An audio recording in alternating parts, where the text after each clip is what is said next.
Hi everyone, and welcome to this lecture, Setting Up Your Ad Management Columns.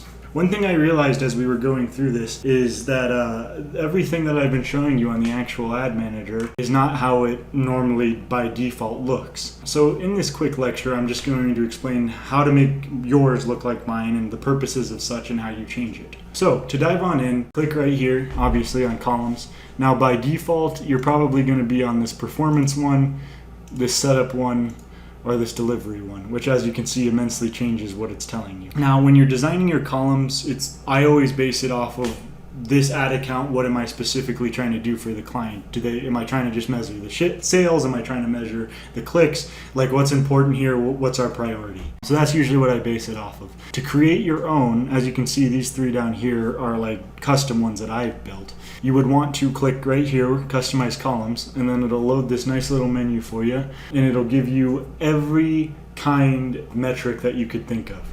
And to add them, just check it and it'll add it. And if you want to remove them, hit it right here. And if you want to reorganize them, grab the buttons right here and drag them, and you can organize that any way you want. So for me personally, like for this account that we're in right now, which is like I'm selling tickets and trying to get online sales, like the biggest thing I would include right here is I would check the conversions, and I would make sure to add all this, so it'll really fill me in on how my ads are doing and what kind of money we're getting, and that's how I see like the dollar amount that we've generated from the ads and all that good stuff. Everything else is truly up to you and what you want to see. You can make all kinds of different ones for different things that you're looking at. Like you can really make it your own. But I did think that was something I should at least touch on since I didn't mention that before. So play around with this, see what works best for you, and if you're anything like me, more than likely you'll have several for different purposes depending on what you're trying to measure. Hopefully that was helpful. You can also save it as a preset right here if you want to use it in the future. That's all for this short lecture.